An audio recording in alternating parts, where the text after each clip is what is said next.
Teşekkür ediyoruz hocam. Özgeçmişinizi takdim ettim. Uygunsanız başlayalım. Ancak şu an için Hocamız şu an derste değil Esra Hanım. Hah, Esra şu Hanım, an geldi. Hocam merhabalar. ben size özgeçmişinizden bahsettim. Sizler başlayabiliriz hocam. Buyurun. Sağ olun. Öncelikle ben çok teşekkür ederim beni davetiniz için. Bakü'de gece olmasına rağmen ben çok mutluyum sizin karşınızda e, konuşmaktan. Aynı zamanda bütün Türkiye'li kardeşlerimizi de selamlıyorum. Bütün akademisyenleri. Umarım bugün bir maraklı bir görüşümüz olacak. Şimdi bugünümüzün konusu aynı zamanda benden evvelki konuşmacını Ömer hocamızı da saygılarımla sunuyorum. Onunla biz Kazakistan'da tanıştık. Özü çok büyük bir bilim adamı, çok büyük bir Türk dünyası ile ilgili bilgiklere sahip ve Türk dünyasının potansiyeli geleceğiyle ilgili birçok konuşmalarımız onunla oldu. Ve aynı zamanda onun umarım kardeşinin sağlamlığıyla bağlı bir problemi varmış. Ben Allah'tan şifa diliyorum. Tezlikle sağalmasını diliyorum. E, Ve şimdi bugünlerin biz Türk dünyasında koridorların, lojistik koridorların rolü hakkında konuşmamızı yapacağız. Yani bu çok aslında çok ciddi bir konu. Çünkü Türk dünyasının integre proseslerinde en ilk merhalede olan bir konu. Yani lojistik ticari alakalar integre prosesinin temel taşı. Şimdi Güney Türk dünyası son illerde ümumiyyətlə Türk dünyası ülkeleri koridorların geliştirilmesiyle eşsiz bir fırsat elde etti ve öncelikle bölgemizde hem Güney Kafkasya'da hem Merkezi Asya devletlerinde tarihsel olarak olduğu gibi bugün de küresel güç projeksiyonlarının yani bu bölgeler bu kesişim noktasında yer almaktadırlar. Ee, Bölgemiz sadece coğrafi bir geçit olmanın ötesinde Doğu ile Batı'yı, Kuzey ile Güney'i birbirine bağlayan çok katmanlı bir translojistik arter niteliği taşımaktadır. Ve bu bağlamda Güney Kafkasya'daki veyahut Merkezi Asya'daki ulaşım ve lojistik altyapıları klasik e, transit rolleri aşarak stratejik makro bölgesel bütünleşme süreçlerinin merkezinde yerleşmiştir.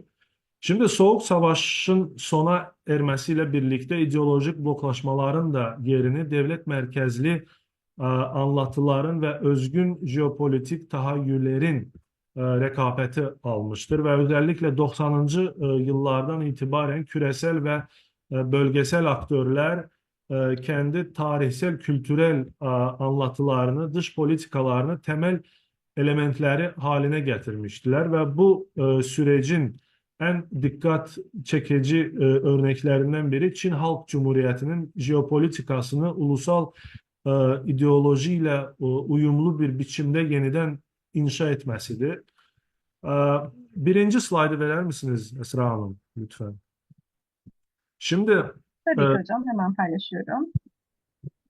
e, ş- Şimdi bu gelişimleri açıklamak üzerine deməli e, Halford Mackinder'in klasik Heartland bir nəzəriyyəsi var ve bu Heartland teorisi hala analitik bir çerçeve sunmaktadır ve Mackinder'e göre kara hakimiyetinin merkez üssü olarak tanımlanan alan ve bu bölge bu Volga Havzası'dır, Güney Kafkasya'da, Hazar Denizi'de, Orta Asya'da ve Sibirya'yı bu kapsıyor. Yani bu bölge ve bu bölgenin üzerinde nüfus sahibi olan aktör küresel jeopolitik ve jeoekonomik sistemde belirleyici bir konum elde eder.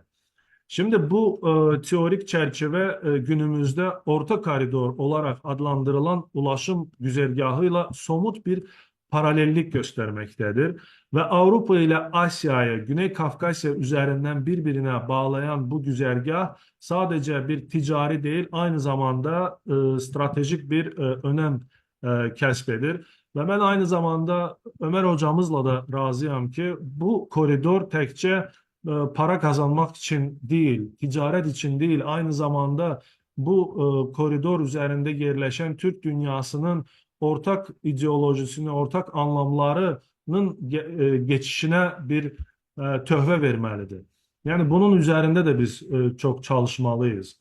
Ve bu bağlamda yeni translojistik paradigmalar, klasik bölgesel sınırlamaları aşarak makro bölgesel entegrasyonlara zemin hazırlamaktadır. Yani bugün biz Güney Kafkasya ile e, deməli Merkezi Asya makro regionları arasında bir integrasyon prosesi izləyirik. E, Ve burada Türk devletleri təşkilatına üyesi olan devletler esas rol almaktadılar. Ve aynı zamanda bu bağlamda Büyük Orta Asya, Great Middle Asia kavramı Güney Asya ile Kafkasya ile Orta Asya'nın jeopolitik ve jeoekonomik düzlemde bütünleştirmesini ifade eden yükselen bir trend olarak dikkat çekmektedir. Ve bu olgu esasen tarihi bir olgunun İpek Yolu ağları çerçevesinde gelişen doğal entegrasyonun çağdaş jeopolitik bağlamda yeniden inşasıdır. İkinci slaydı verersiniz mi lütfen? Şimdi e,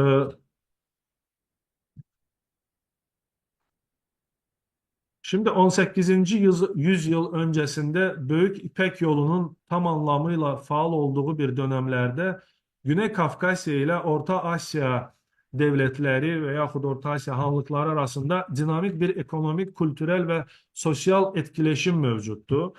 Mesela Azerbaycan hanlıkları ile Buhara, Hive gibi Orta Asya hanlıkları arasında ticaret ağları bölgenin doğrudan entegrasyonuna olanak sağlayırdı. Lakin Rus İmparatorluğu'nun bölgeye nüfuzu bu organik bağlantıların zayıflamasına ve hatta kopmasına neden oldu. Şimdi bugünümüzün açısından biz bu proseslerin yani bu bağlantının bir ortam hale gelmesinin görüyoruz. Yeni bir prosesleri müşahede ediyoruzdur. Ve söz konusu bu. Üçüncü slaydı da verer misiniz İsra Hanım? Ve söz konusu entegrasyonun yeniden canlandırılması yönünde atılan ilk ciddi adımlardan biri 90'ıncı yılların ortalarında hayata geçirilen e, Traseka projesidir. Yani bu lojistik ağların, lojistik koridorların e, Avrupa ile Kafkasya ve Merkezi Asya arasında onların gelişmesi açısından bu çok büyük bir projeydi. Yani Traseka özü Avrupa, Kafkasya, Asya ulaştırma koridoru demektir.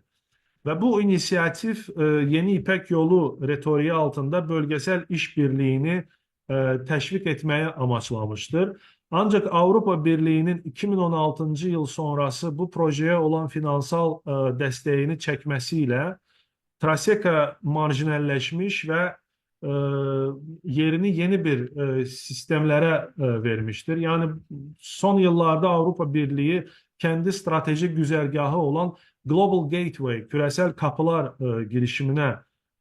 girişimini sağlıyor. Ve bu proje küresel ölçüde ticaret ve yatırımı geliştirmeyi amaçlayan Avrupa Birliği'nin ticaret politikasının bir parçasıdır. Ve aynı zamanda Çin'in küresel çapta artan siyasi ve ekonomik nüfuzuna karşı atılmış bir adımdır. Yani bu Çin açısından bu cüre görüküyor. Avrupa Birliği'nin Global Gateway projesi kapsamında Orta Asya'ya yönelik ulaşım ve dijital altyapı yatırımları e, çok hızlı bir şekilde artmakta devam edir ve bu sürecin en dikkat çekici aşaması yakın zamanlarda Semerkant'ta düzenlenen Avrupa Birliği Orta Asya zirvesinde kaydedilmiştir. Zirvede Avrupa Birliği Orta Asya ülkeleri için toplamda 12 milyar avroluk bir yatırım planlamış. Bunun da 3 milyar avrosu Orta Koridor'un geliştirilmesine tahsis etmiştir. Ancak bu finansman yalnızca Hazar'ın yani görüşmelerin biz böyle bir qənaətə gəlirik ki, bu yalnız Hazar'ın doğu yakasını yani Kazakistan ve Türkmenistan'ı kapsamaktadır. Azerbaycan, Türkiye, Gürcistan bu yatırım planlamasının dışında bırakılmıştır. Ve bu durum sadece ekonomik dışlanma yaratmakla kalmamış, aynı zamanda bölgesel e, jeopolitik dengelerde yeni gerilim hatlarının oluşmasına da zemin hazırlamıştır. Özellikle biz bunu Kuzey Kıbrıs Türk Cumhuriyeti ile Orta Asya ülkeleri arasında son diplomatik soğukluk ve bu kırılganlığın tezahürü olarak okunabilir. Sonuç itibariyle Güney Kafkasya'daki translojistik koridorların sadece altyapısal değil, aynı zamanda derin jeopolitik ve ideolojik anlam katmanları bulunmaktadır ve bu koridorlar e, hem Merkezi Asya'da hem Güney Kafkasya'da olan koridorlar makro bölgesel bütünleşmenin hem tarihsel hafızasını hem de çağdaş jeopolitik gerçekliğini yeniden e, tanımlamaktadır. Şimdi dördüncü slaydı da olar mı lütfen? Aslında orta koridor her zaman bugünkü kadar cazip veya stratejik olarak öncelikli bir güzergah olarak görülmemekteydi. Özellikle Çin Halk Cumhuriyeti uzun süre boyunca bu hattı ekonomik ve lojistik açıdan verimli bir alternatif olarak değerlendirmemiştir. Ancak son yıllar hatta Çin bir neçe bir 10 yıl 7-8 sene bundan önce bu koridora Ölü Koridor adı vermişlerdi. Ancak son yıllarda yaşanan küresel ve bölgesel gelişmeler Orta Koridora yönelik algıyı köklü biçimde değiştirmiştir.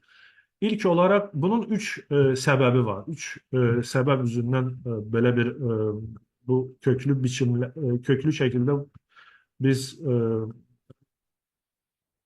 bu koridora olan marağı görürük. İlk olarak bu Covid-19 pandemisi sırasında ortaya çıkan küresel tedarik zinciri krizleri orta koridoru fiilen tek işleyen ve güvenilir rota haline getirmiştir. Bu süreçte Türkmenistan sınırlarını ve başlıca lojistik noktası olan Türkmenbaşı limanını dış ticarete kapatmış, İran üzerinden gerçekleştirilen alternatif taşıma hatları da salgın kaynaklı kısıtmalar nedeniyle askıya alınmıştır. Ve bu bağlamda Azerbaycan, Gürcistan, Türkiye, Rusya üzerinden geçen hatlar bölgesel taşımacılıkta fiilen tek geçerli seçenek olarak öne çıkmışlardı. İkinci bir sebep 2022 yılda başlayan Ukrayna Savaşı ve Rusya üzerinden geçen kuzey rotasının güvenilirliğini ciddi şekilde zedelemiş ve siyasi riskleri artırmıştır. Ve bu durum küresel aktörleri daha istikrarlı ve jeopolitik olarak daha stabil güzergahlar aramaya yöneltmiştir. Neticede Orta Koridor bir kez daha ön plana çıkmış ve güvenli rota olarak konumlanmıştır. Ve üçüncü bir sebep Orta Koridor'un popülerliğinin artmasının sebebi Kızıldeniz'de artan jeopolitik gerilimler. Özellikle Yemen'deki Husi harekatının deniz ticaretini tehdit etmesi, Güney Koridorunu yani bu Hind Okyanusu Süveyş kanalından geçen hissede kırılgan bir hale getirmiştir. Ve bu bağlamda Güney Kafkasya ile Orta Asya'yı birleştiren e, Asya ile Avrupa arasındaki en güvenilir ve sürdürülebilir lojistik köprü olarak e, Middle Corridor öne çıkmaktadır. Beşinci slayda olar mı lütfen? Şimdi bu üç gelişme bir araya geldiğinde Orta Koridor'un yalnızca geçici bir alternatif değil, aynı zamanda kalıcı bir stratejik güzergah ve jeopolitik yatırım alanı olarak yükseldiği açıkça görülmektedir. Ve günümüzde Orta Koridor sadece bir ulaştırma hattı değil, aynı zamanda limanlar arası etkileşim ve tamamlayıcılık temelinde şekillenen güçlü bir bölgesel işbirliği platformuna dönüşmüştür. Ve öncelikle Türk dünyasında güçlü bir bölgesel ve işbirliği platformuna dönüşmüş olur. Bu güzergah boyunca yer alan stratejik limanlar arasındaki sinerji, koridorun sürdürülebilirliğini ve verimliliğini belirleyen başlıca unsurlardan biri haline gelmiştir. 7. slayda olar mı lütfen? Ee, Mesela bunun bir misalını çekeyim. Örneğin şimdi Kazakistan'daki Aktau Limanı son yıllarda önemli bir gelişim göstermiştir. Şimdi slaytta da onu şimdi bakalım. Yok, 7. E, Evet. E, Şimdi Aktau Limanı'nı da burada görüyorsunuz. Aynı zamanda Türkmenistan'ın esas Türkmenbaşı Limanı da gözüküyor. Aktau Limanı'nın bu gelişimi Azerbaycan açısından da belirleyici olmuş. Yani Bakü Limanı'nın faaliyetinin Bakü'den bir 30 kilometre aralı Ələt kasabasına köçürülmesi, Ələt lojistik bölgesine taşınması yönünde bu bir stratejik bir addım atılmıştı. Yani hal-hazırda yani Ələt limanının Baküdəki əsas Ələt limanının inşası, onun gelişimi, onun inkişafı məhz Aktau limanının gelişimi ile birbaşa bağlı olmuştur. Aynı zamanda Kazakistan'daki iki liman hem Aktau hem Kuruk limanlarının, Kuruk limanı umumen sıfırdan inşa olunmuş bir liman. Yani Ələt limanının da gelişimi, inkişafı aynı zamanda Kazakistan tarafta da e, Aktau ve Kuruk limanlarının da gelişimine tekan vermiştir. Büyük bir rol oynamıştır. Yani burada Azerbaycan ve Kazakistan limanları birbirini tamamlayıcı bir rol oynamışlar. Ee, Şimdi aynı zamanda hazırda Bakı'nın Ələt limanında da kapasite artımında kapsamında ikinci bir terminalin inşası da sürmektedir ve hatta bir havaalanı da inşa olunur ve projeksiyonlara göre limanın yıllık elleşleme yani kapasitesi 25 milyon tona ulaşması hedeflenmektedir. Hazırda 15 milyon ton civarındadır ve bu kapasite artışı orta koridorun uzun vadeli sürdürülebilirliği açısından kilit rol oynamaktadır. 8. slayda olar mı lütfen? Şimdi e, bölgedeki bir diğer önemli liman Türkmenistan'daki Türkmenbaşı limanıdır. Ancak bu liman ciddi teknik altyapı eksiklikleri nedeniyle henüz tam kapasiteyle faaliyet göstermemektedir. Ama kapasitesi Hazar'da en büyük olan liman da Türkmenbaşı limanıdır. Yani çok büyük bir kapasitesi var. 400 bin TEU e, qəbul eləmə gücünə sahip. Ama Türkmenistan bu müəyyən o sorunlar ki var, bu sorunlara çözüm üretme konusundaki bu yavaşlığı, koridorun doğu kanadındaki bu yani operasyonel etkinliği sınırlamaktadır. Yani bugünlerin Türkmenistan'da olan o süreç, o yavaş geçen bu süreçler orta koridora ve onunla birlikte Türk dünyasında integrasyon proseslerine de e, negatif təsirlərini göstermektedir.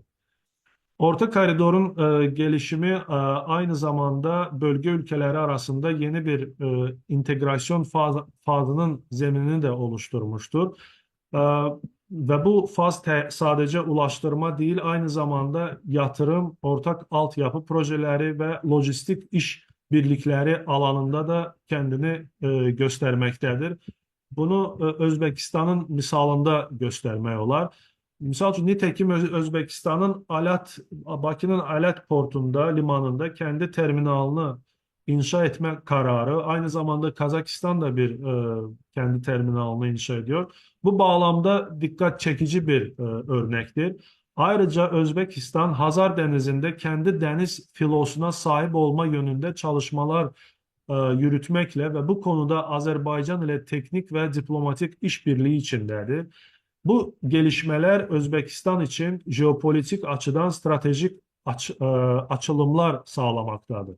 Zira Özbekistan double landlocked, yani iki kez denize kıyısı olmayan Avrasya'da iki ülkeden biri olup, yani biri Liechtenstein, biri de Özbekistan, denizlere doğrudan erişimi bulunmaktadır ve Hazar Denizi üzerinden lojistik ağlara entegre olması Özbekistan'a deniz ve okyanuslara ulaşma imkanı tanımakta. Böylece hem ekonomik hem de jeostratejik anlamda derin faydalar sunmaktadır. Yani Azerbaycanla Özbekistan işbirliği kapsamında e, yakın illerde Özbekistan denize çıkışı olmaya bir deniz gücüne çevrilmesi bugün söz konusu.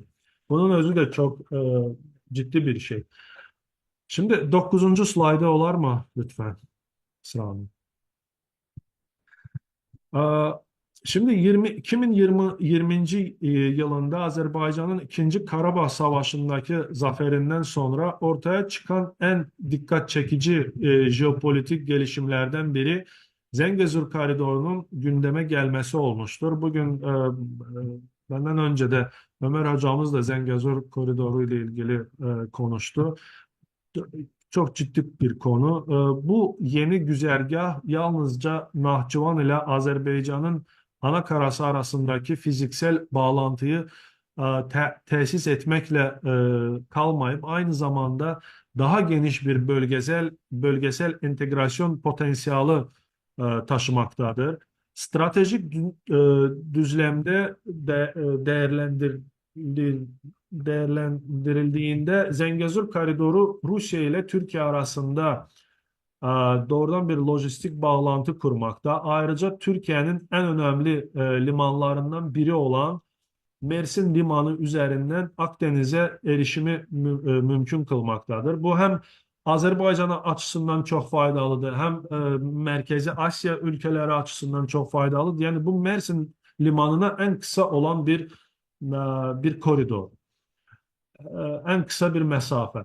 Bu koridorun yani Zengezur koridorunun jeostratejik potansiyelini artıran diğer bir husus güzergahın doğrudan Kars iline uzatılabilme ihtimalidir. Yani böyle bir uzantı halhazırda faal olan Baku-Tiflis-Kars demiryolu hattına integrasyon sağlayacak ve tam anlamıyla entegre bir tedarik zinciri oluşturacaktır. Ve bu durum sadece bölgesel değil, aynı zamanda kıtalar arası taşımacılık açısından da yeni fırsatların kapısını aralayacaktır. Ee, Bakü-Tiflis-Kars Demiryolu projesi Azerbaycan için yalnızca bu diye ki növbəti bir slaydı olar mı lütfen?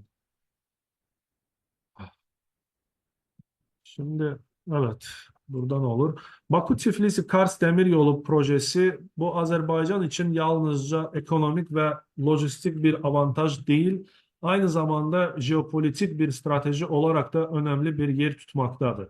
Ve bu proje Azerbaycan'ın Türkiye ile doğrudan demiryolu bağlantısı kurmasına olanak tanımakta ve bu Türk kardeş devletleri arasında ilişkilerin güçlenmesini sağlayan önemli bir unsur olmaktadır.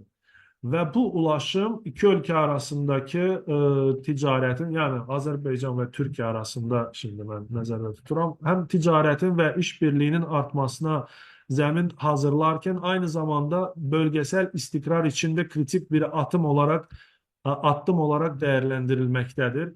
Yani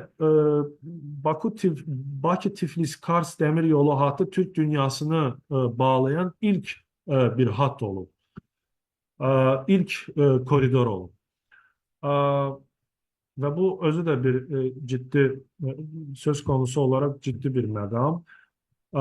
Şimdi ulaşım ağlarının geliştirilmesi ortak tarihi ve kültürel coğrafyaya sahip ülkelerimiz arasında bir enerji koridorunun da gelişmesine teşvik edici bir unsur olmuştur. Yani biz bugünlerin lojistik projelerden konuşuyoruz ama e, lojistik koridorların gelişimi aynı zamanda Türk dünyası içinde enerji koridorlarının da gelişimine bir stimul vermiştir, bir töhfe vermiştir.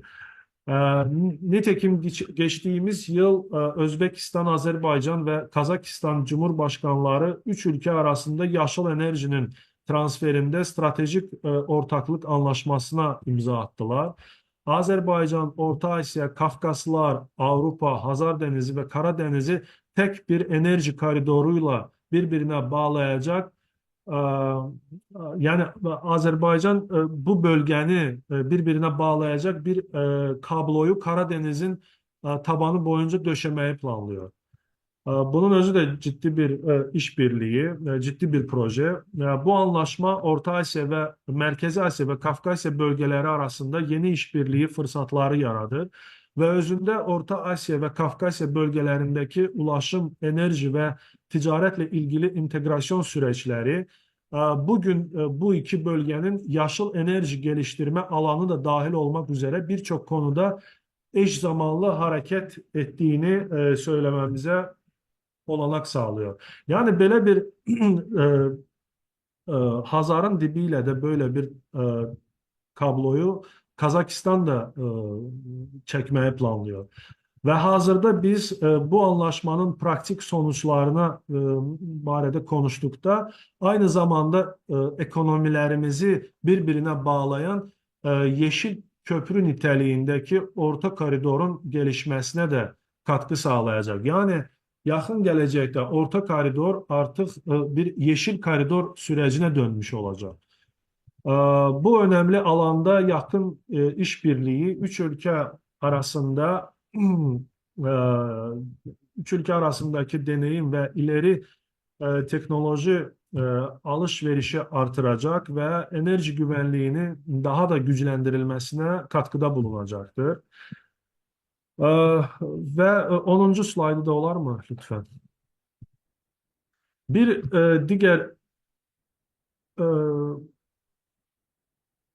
diğer önemli bir gelişme de şimdi yəqin pardon Zengezur slaydını yeniden biz verebilir mi? Şimdi evet. Bir diğer önemli gelişme deməli Nahçıvan Özerk Cumhuriyeti'ne yani Kars'tan Nahçıvan'a kadar olan bir demir yolu hattının inşası bugün söz konusudur ve bugün artık inşa olunur. Ve bu hattın açılması Nahçıvan'ın Ermenistan tarafından uygulanan yani Zengezur hattının koridorunun açılması Ermenistan tarafından uygulanan ulaşım blokajından kurtulmasını sağlayacak. Ve bu Nahçıvan'ın ulaşım bağımsızlığını temin edecektir. Nahçıvan'ın blokajdan çıkması sadece bölgesel ekonomik integrasyonu değil, aynı zamanda Azerbaycan'ın bölgesel güvenlik ve jeopolitik dengelerdeki rolünü de güçlendirecektir. Ve bu proje aynı zamanda ülke içindeki altyapı bağlantılarını da güçlendirecek ve Azerbaycan'ı lojistik ağlarda önemli bir merkez haline getirecektir. Aynı zamanda e, Zengezur koridorunun enerji altyapılarıyla da entegrasyonu mümkündür. Özellikle planlanan Iğdır-Nahçıvan enerji koridoru ile bağlantılı hale gelmesi bu hattı sadece taşımacılık değil, aynı zamanda enerji nakli açısından da stratejik bir projeye dönüştürecektir. Bu yönüyle Zengezur koridoru çok modlu taşımacılığın ve enerji entegrasyonunun birleştiği nadir güzergahlardan biri olmaya adaydır. Şimdi 11. slaydım olar mı lütfen? Və Zəngəzur koridorunun unikallığı nədən ibarətdir? Yəni bu təkcə güney və batı-doğu hattının deyil, aynı zamanda güney-kuzey koridorunun da bir parçası olması. Onun için onun üzerinde çok ciddi bir bugün jeopolitik aktörlerin savaşını görüyoruz. Şimdi bugünlerin biz Zengezur güzergahının yakın gelecekte Irak ile Türkiye arasında inşası süren yeni ulaştırma koridoruna, kalkınma yolu adlanan koridora bağlanması da gündemdedir. Ve bu yol böyle bir bağlantı sağlandığında Orta Doğu ile Güney Kafkasya arasında doğrudan bir lojistik köprü kurulacak ve Batı ile Doğu arasında yeni ve güvenli bir taşımacılık ekseni oluşacaktır. Bu yapı uluslararası tedarik zincirlerinin çeşitlendirilmesi ve güvenliliğin artırılması açısından kritik önem taşımaktadır. Ancak son dönemde Zengezur koridoru etrafındaki tartışmalar giderek daha fazla siyasallaşmış ve bu güzergahın yalnızca lojistik ya da ekonomik bir proje olmaktan çıkıp jeopolitik sembollere yüklenen anlamlarla anıldığı bir aşamaya ulaşmıştır ve bu bağlamda koridorun bölgesel integrasyon aracı olmaktan ziyade bir jeopolitik tehdit algısı ile ilişkilendirilmesine de neden olmuştur. Çünkü koridora muhalif çıkan bir sıra e, aktörler var. Hem iç aktörler hem dış aktörler. Öncelikle Ermenistan'ın özünü de götürse Ermenistan bugün ona bir muhalif çıkıyor. Ama Zengezur Dəhlizi'nin açılması bu Ermenistan'ın görevi. Çünkü Ermenistan Başbakanı Nikol Paşinyan İkinci Karabağ Savaşı'ndan sonra 2020 yılda üç tərəfli bəyannamə imzalamış ve bu bəyannamenin 9. maddesinde Ermenistan'ın Azerbaycan'ın batı bölgeleriyle Nahçıvan arasında bir yolun verilmesini öz üzerine götürmüştür. Yani bu beyannamenin, bu projenin açılmasında Ermenistan Başbakanı'nın imzası duruyor. İkinci bir konu bu İran açısından olan İran'ın yani buna muhalif durması konusudur. Bununla ilgili de e, Ömer hocamız da bununla ilgili konuştu. E, İran bugün bu koridorun açılmasına karşı açık bir muhalefet sergilemektedir. Yani Ermenistan üzerinden açılmasına bir muhalefet sergilemektedir. Ama öz ərazisi üzerinden koridorun açılmasıyla tam razıdır ve bugün böyle bir koridorun açılması İran'da bugün inşası devam ediyor. Tehran yönetimi Zengezur koridorunun açılmasını potansiyel bir tehdit olarak nitelendirse de bu tehdidin mahiyeti konusunda somut açıklamalardan kaçınmaktadır ve İran'ın bu tutumu Zengezur koridorunun ilerlemesini önemli ölçüde yavaşlatmaktadır. E, Şimdi bazen sorular da oluyor. Zengezur koridoru en çok da Avrupa açısından Avrupa ülkeleri, Avrupa Birliği taraftan bir hatta baskılar da oluyor ki Azerbaycan Ermenistan'la bir barış sürecine mutlaka kısa zamanda girmeli, bu koridor açılmalı. Ama yine de bunu net şekilde belirlememiz lazımdı ki Zengezur koridoru Azerbaycan'ın tek taraflı bir talebi değil. Yani 10 Kasım 2022 tarihli üçlü bildirinin 9. maddesi Ermenistan'ın Doğu Zengezur ile yani Azerbaycan'ın Doğu Zengezur bölgesiyle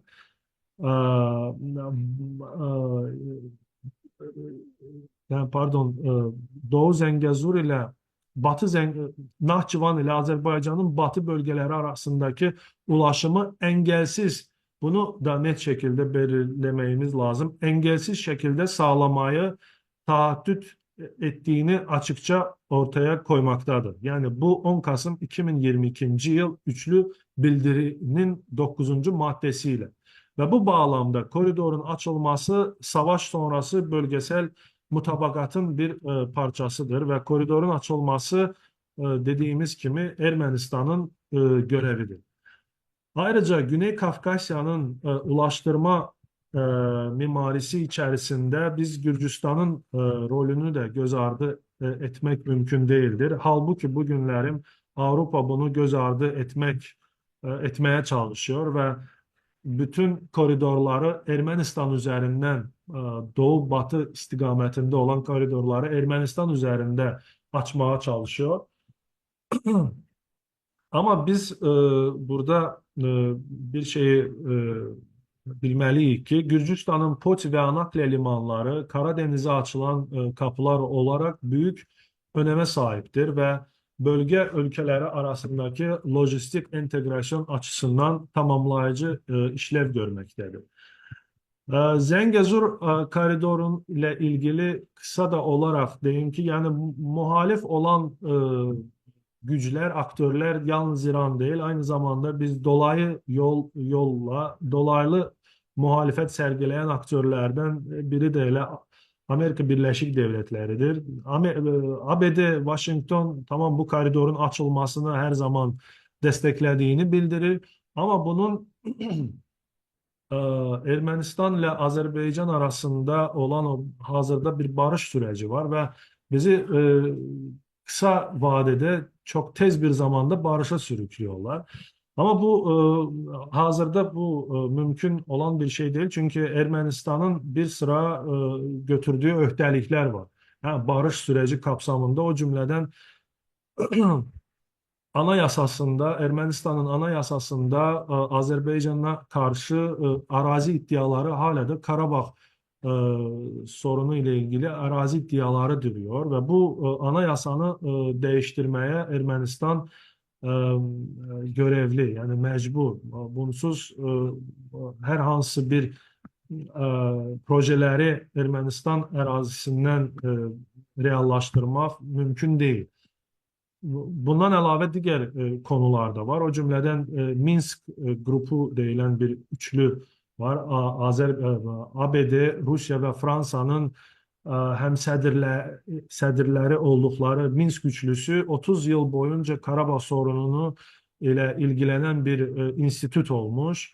Ama bu institutun əsas görevi, əsas maksadı Karabağ sorununun çözülmemesi oldu.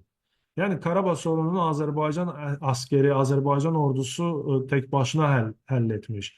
Burada hiçbir bu dış enstitüler ister bu Birleşmiş Milletler Teşkilatı olsun, ister Avrupa Birliği, Avrupa enstitüleri olsun, onlar eləmemişler. Yani diplomatik açıdan biz bunu hallelemedik ama bugünümüzün açısından onlar bugün Ermenistan'ı da bu projelere e,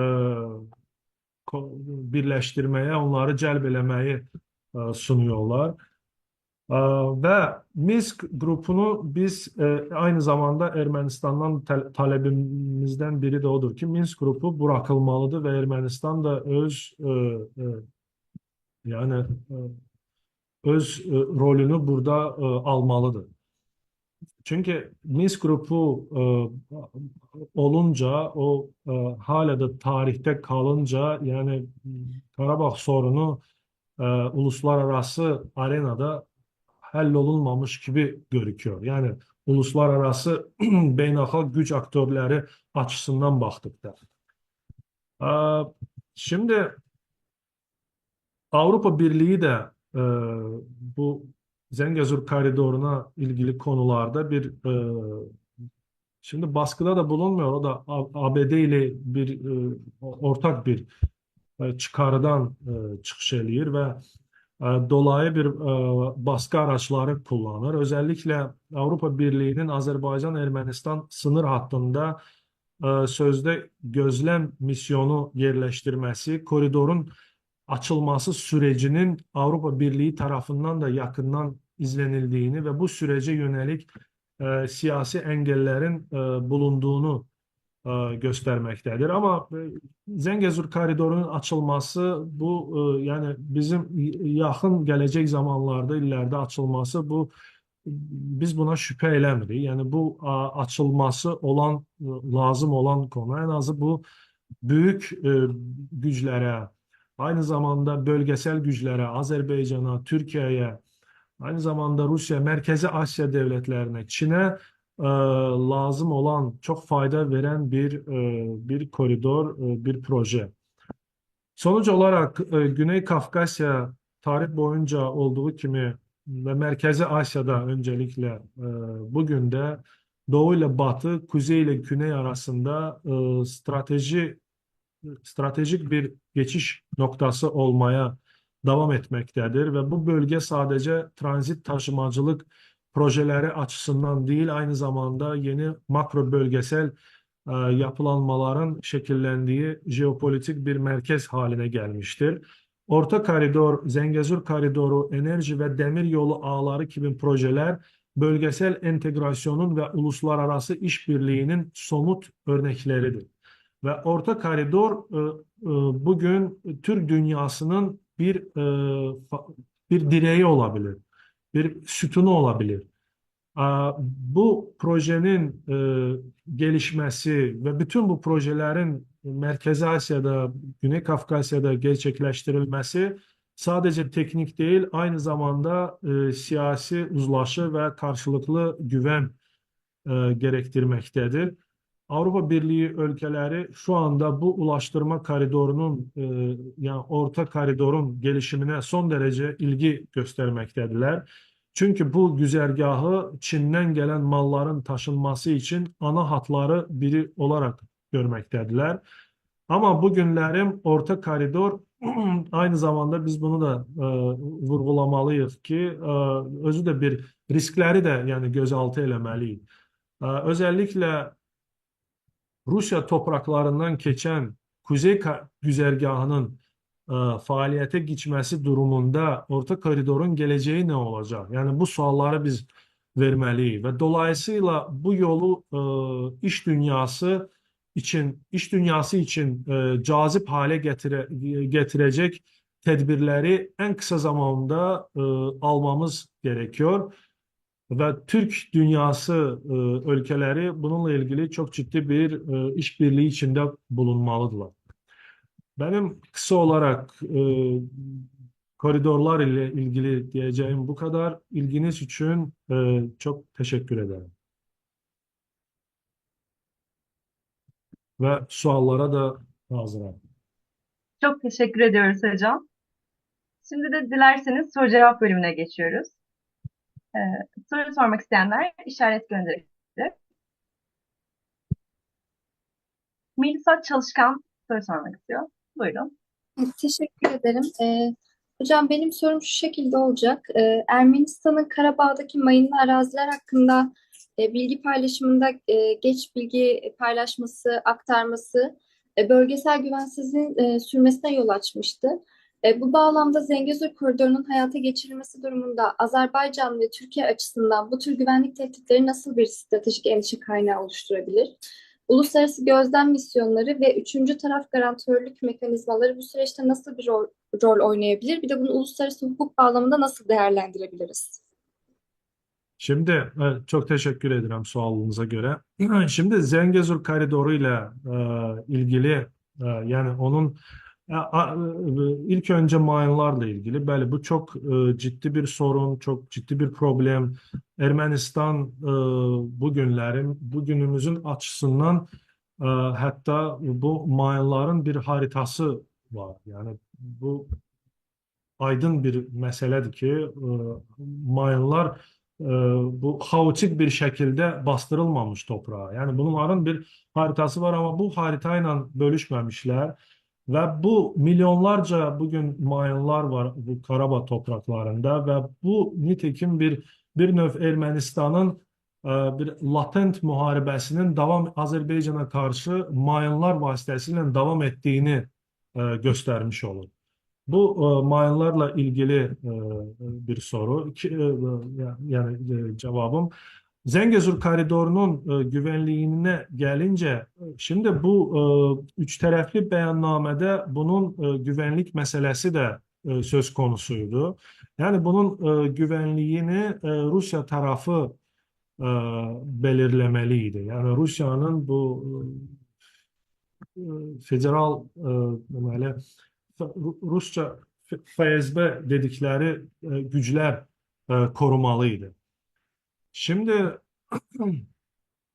bu koridorun açılmaması sürecinde bugün ümumiyyətlə biz onun güvenlik meseleleri ile ilgili tartışmalar hala getmiyor. Hazırda söz konusu Ermənistanın ümumiyyətlə bu sürece gelmeyi, ümumiyyətlə bugün Ermənistanla Azərbaycan arasında barış süreci de çok biliyorsunuz çok böyle çetin bir ilginç bir yoldan geçmiş ve 5 yıldan sonra biz 17 maddeden ibaret bir barış senedini hazırlayabilmişik. Ama bu son barış senedi değil. Bu ona bir hazırlık dönemidir. Ve bu barış senedinde, barış sürecinde biz koridorlar meselesini oradan çıkarttık. Onu bir ayrı bir mevzu şeklinde Ermenistan'la müzakere edeceğiz. Çünkü koridora enteresan olan e, maraq göstərən dış aktörlər də həddindən artıq çoxdular və bu barış sürecinə bir negatif hal veriyordu. Və bu kapsamda hesab edirəm ki, əgər Ermənistan üçlü bəyannamədən çıxış edərək e, bir normal bir barış süreci gösterse, şimdi bunun senette bütün bu Zengezur koridorunun güvenlik meseleleri hamısı net şekilde e, qeyd olunub, hamısı belirlenip. E, Pardon, üçüncü sualınız neydi? Hocam garantörlük meselesini sordum. Bir de uluslararası hukuk bağlamında nasıl değerlendirebiliriz diye sormuştum. Zengezur koridorunun mu? Evet, yani güvenliğinin sağlanması açısından yani Rusya güvenliğini sağlıyor dediniz ama Bu üç taraflı 2020 yıldaki üç taraflı beyannameden qeyd olunan maddelere göre deməli Rusya'nın güvenlik güçleri bu koridorun deməli güvenliğini sağlamalıdırlar. Ama şimdi bugünlerin Rusya-Ermənistan arasında da çok ciddi bir bozuntuların şahidi biz oluruq. Və bu baxımdan bugünümüzün açısından biz onun güvenliği bu gelecekte bir söz konusu.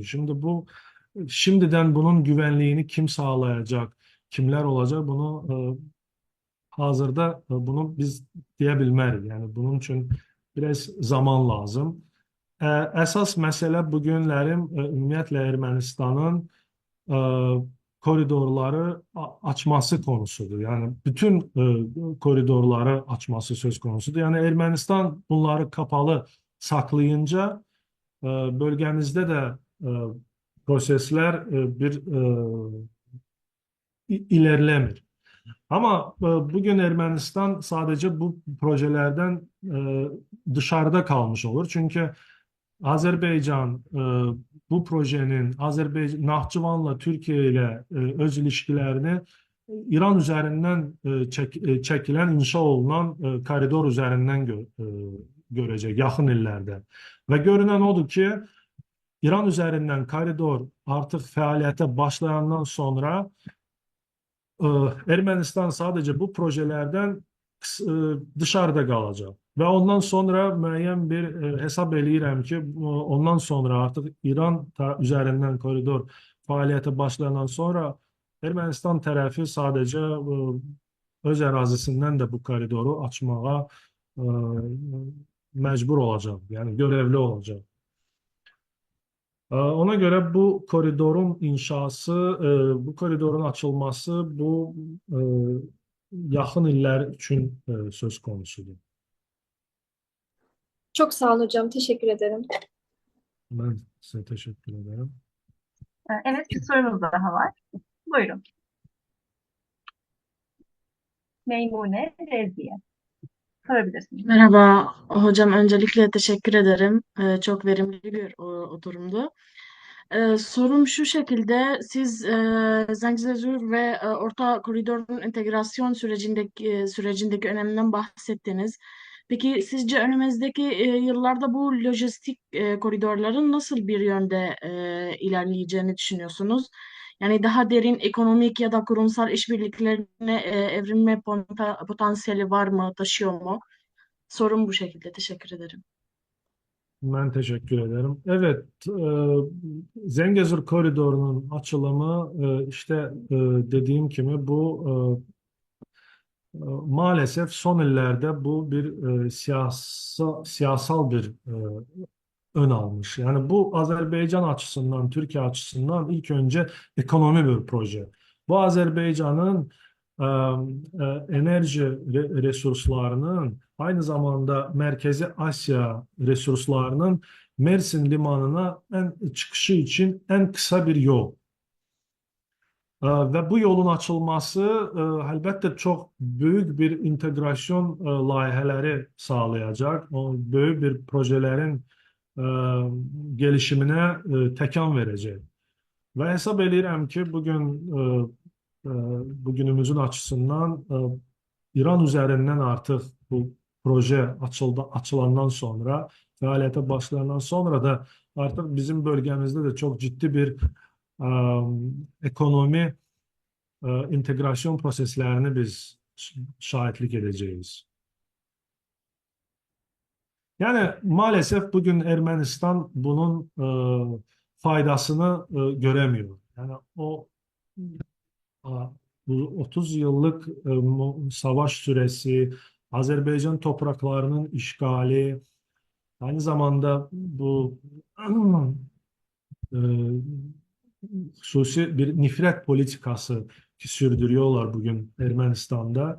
Bu onlara faydaları hangi faydalardan yararlanacağını düşünmeyi imkan vermiyor. Yani onlar biz ona bugün dalan diyoruz. Yani bu çıkmaz bir sokaktadılar. Yani bu sokakta da eğer dünyaya açılmasalar, yani biz bu yönden çıkış ediyoruz ki coğrafya bütün ülkelerin talihini halleden bir şey. Yani senin komşuların senin geleceğini, senin geçmişini de, hazırki durumunu da ve geleceğini de e, hallediyor. Yani sana bir tesir edebileceği bir e, güce sahip. Yani güce de yok ama herhalde senin ümumiyyətlə politikanı senin komşularınla olan münasibətlərin həll eləyir. Ermənistanın 4 komşusu var. Onun ikisiyle en büyük sınırları sahip. Ve her ikisiyle düşman bir mövqedədirlər. Şimdi bu ülke bir dünyaya açılabilir mi veyahut her hansısa bir onun iktisadi e, inkişafından veyahut gelişiminden biz konuşabilir miyiz bu yıl? Değil. Yani bu Türkiye açısından Ermenistan bu e, bir dalan yani bu bir çıkılmaz bir sokak. Türkiye Ermenistan arazisi Türkiye açısından bu Azerbaycan'a ve öncelikle Türk dünyası ülkelerine bir çıkış için bir transit bölge. Aynı zamanda bizim de açımızdan öyle. Biz de Türkiye'ye aynı zamanda Merkezi Asya devletleri de Türkiye'ye çıkması için e, Doğu Aralık bölgesine çıkışı için de bir transit bölge ve bundan çok büyük bir faydalar elde edebilirler. Maalesef onların yani devlet aklı denilen bir şey var. Bu onlarda çok da böyle gelişmemiş.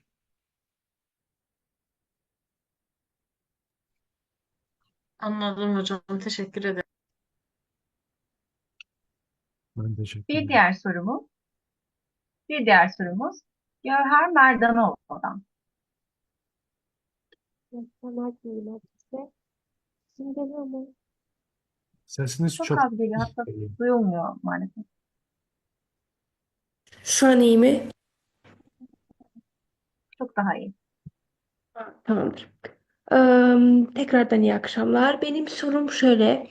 Biliyoruz ki Zengezur Dehlizi açıldığı zaman Türkiye ve diğer Türk devletleri arasında Azerbaycan bir kapı rolunu oynayacak ve bu Türk devletlerinin gelişmesi için mühim bir adım olacak.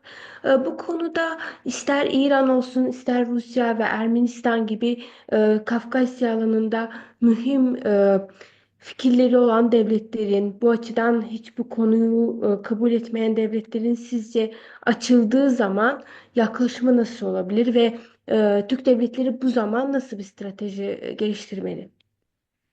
Yani bu çok maraqlı bir sualdır. Çok teşekkür ederim. Yani dediğim gibi bu Zengezur koridoru bütün büyük güçlere lazım olan bir dehliz, lazım olan bir koridor. Öncelikle ona göre ABD mesela ABD Ermenistan'la öten yılın sonunda bir stratejik anlaşma imzaladı ve strateji tərəfdaş oldular. Ve onların senedlerinin maddesinden biri ABD'nin bu gömrük altyapısının Ermenistan sınırlarında gömrük altyapısının kurulması ile ilgili. Yani ABD görevlileri, yetkilileri Ermenistan'da bir gömrük bu altyapıları e, kurmalıdılar, inşa etmelidiler. Yani bizim açımızdan yani bu ABD'nin Amerika Birleşmiş Devletleri'nin Zengezur'da olan marağını gösteriyor. Yani bu koridor şimdi büyük güçler açısından kontrol etmek açıdan önemli. ABD olsun ister Avrupa Birliği olsun Avrupa'nın bu xüsusi mülki missiyası barədə mən konuştum. Sınırlarda onları yerleştirmişler. Sivil bir missiya yerleştirmişler. Yani adı sivildi ama biliyor ki hamısı Avrupa'nın istihbarat teşkilatları ile bağlı olan insanlardı.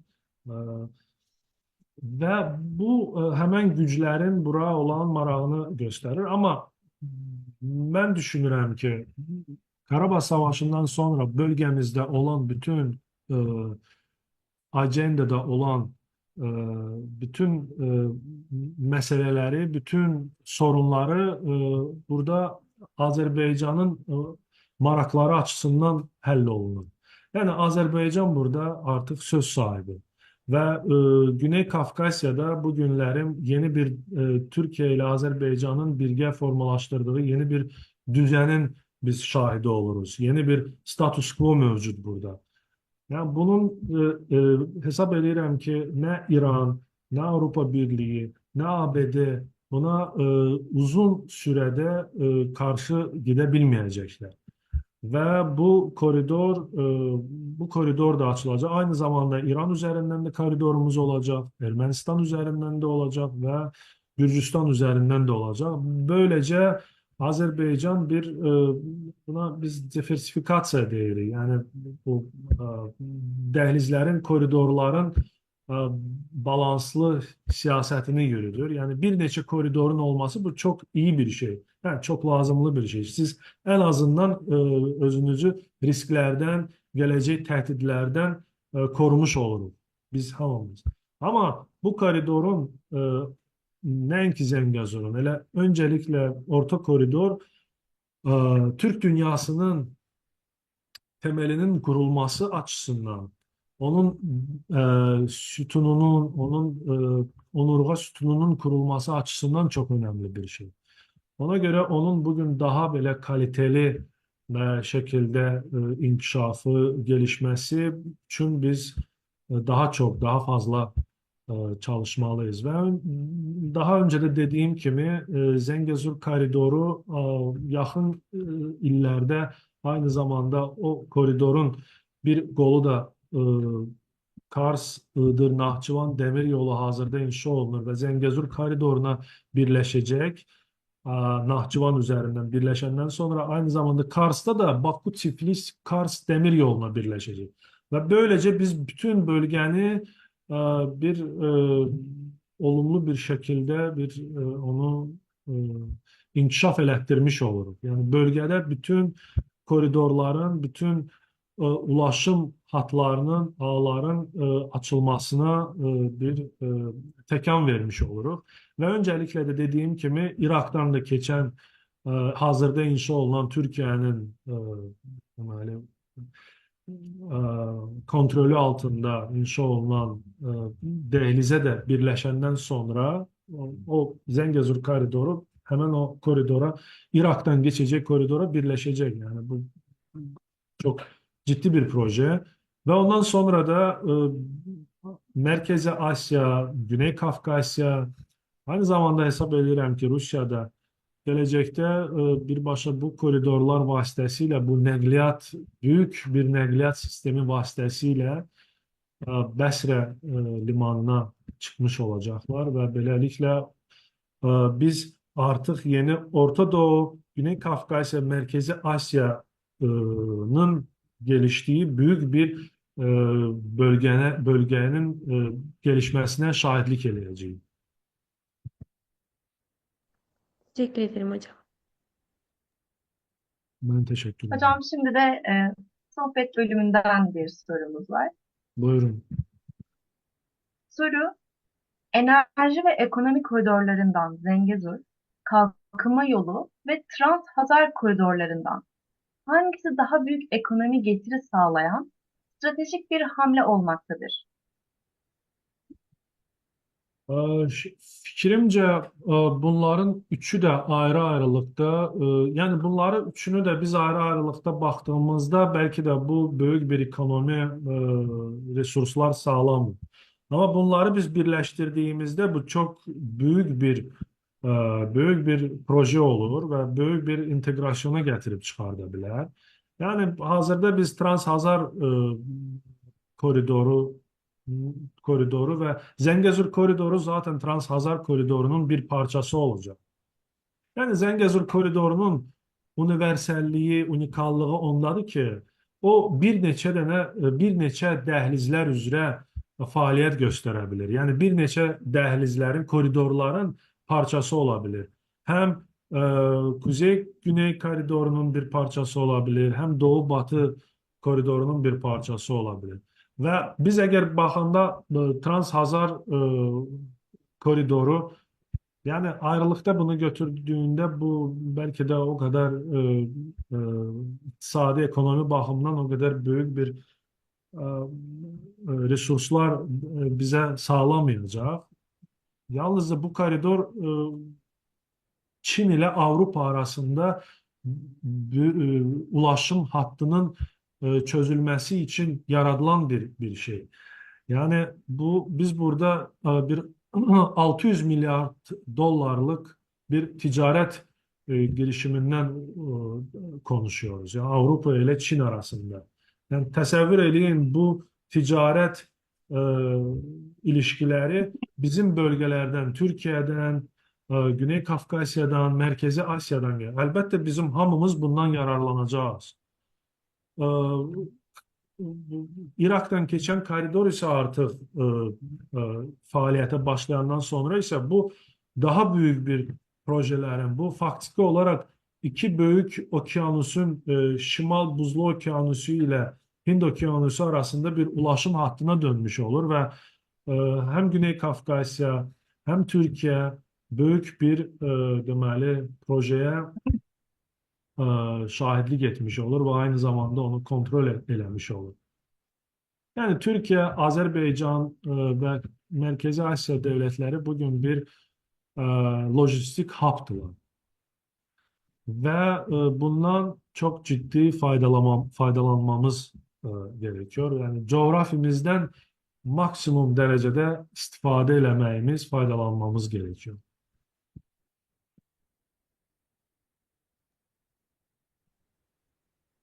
Teşekkür ederiz hocam. Şimdi de Muhammed'den bir soru var. Buyurun. Hocam, öncelikle vermiş olduğunuz bilgilerden dolayı teşekkür ederim. Çok sağ olun. Ben bir senedir Afrika Vakfı'nda Afrika eğitimi alıyorum ve konum Doğu Afrika. Benim sorum şu şekilde olacak. İran'da açılan bu koridor, İran, Irak, Ürdün üzerinden Kuzey Afrika ve diğer Doğu Afrika'dan Batı Afrika'ya kadar uzanır mı? Teşekkür ederim. Şimdi hesab eləyirəm ki, evet uzana bilir.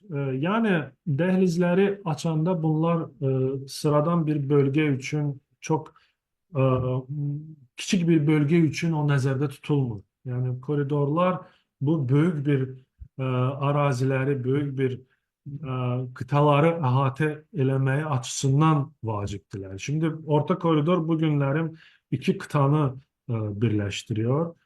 Güney-Kuzey koridoru da Azerbaycan arazisinden geçiyor.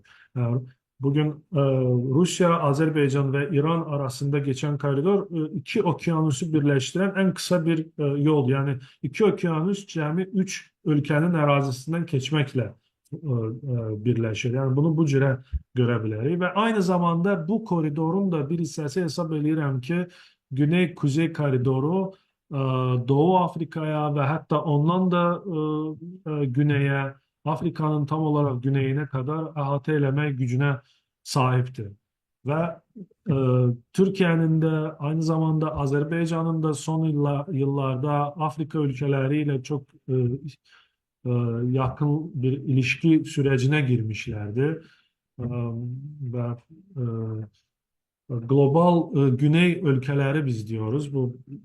Bu ülkelerle çok ciddi bir işbirliği var ve hesap edirəm ki, translojistik layihələr e, Afrika'nın Avrupa ile o cümleden Güney Kafkasya ile Orta Doğu ile alakalarının, ilişkilerin artımında Azerbaycan ve Türkiye'nin rolü hususi olacak. Çok Şimdi teşekkür bugün biz Azerbaycan ve Türkiye'nin Orta Doğu'da birge işbirliği hakkında konuşuyoruz. Bu bir söz konusu bugün. Yani Sayın Cumhurbaşkanımız İlham Aliyev de e, Antalya Diplomasi Forumu'nda olanda orada e, Suriye geçici hükümetinin başçısıyla Şara ile görüşmesi oldu ve bu aynı zamanda Azerbaycan'ın Orta Doğu'da, Suriye'de müəyyən projelerde onun katılması baxımından çox maraqlıdır Azerbaycan. Aynı zamanda ortaq Türk değerlerimiz var. O cümleden Türkmenlerin irsinin korunması baxımından Azerbaycan ve Türkiye'nin birgə işbirliği de çok vacip, çok bir söz konusu bugünümüzün açısından ve dünyanın diğer bölgelerinde de planetin müxtəlif hissələrində də Azerbaycan bu Türkiye ile bugün hem Merkez Asya'da hem Güney Kafkasya'da hem Orta Doğu'da Afrika'da birgə iş birliği bugün bir söz konusu. Hocam teşekkür ederim. Ben teşekkür ederim.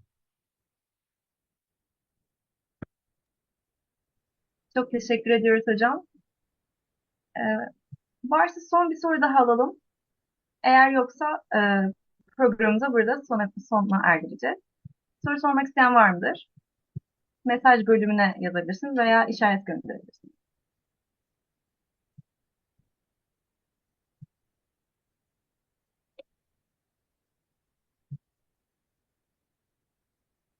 Tamamdır hocam. Tamam, suallar yoksa galiba yok. Ben çok teşekkür ederim her birinize, bütün Türkiye'li kardeşlerimize saygılarımı sunuyorum.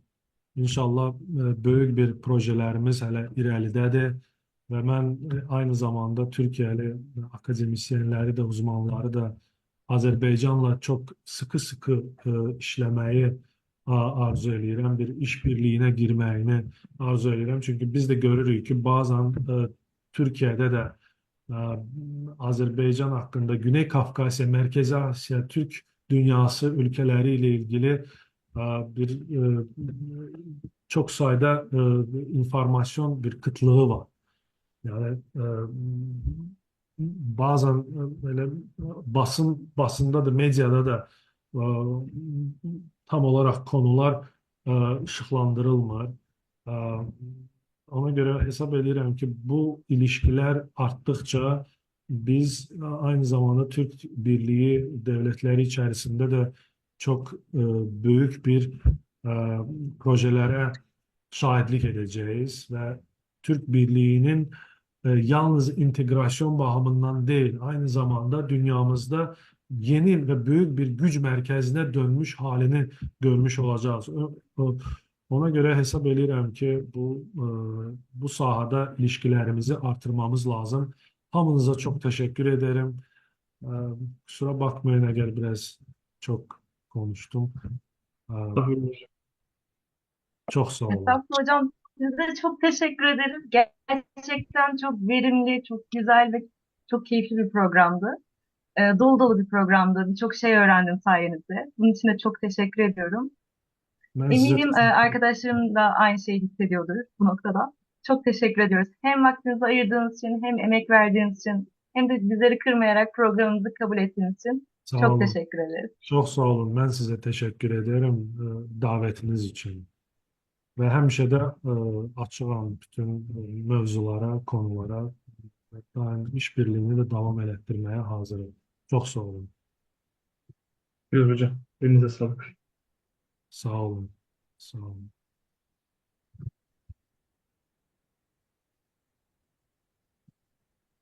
O halde programımızın sonuna geldik. Perşembe akşamı saat 20'de yine tekrar görüşmek dileğiyle. Peki. Teşekkür ediyorum. Hayırlı akşamlar herkese. Sağ olun. Hayırlı akşamlar.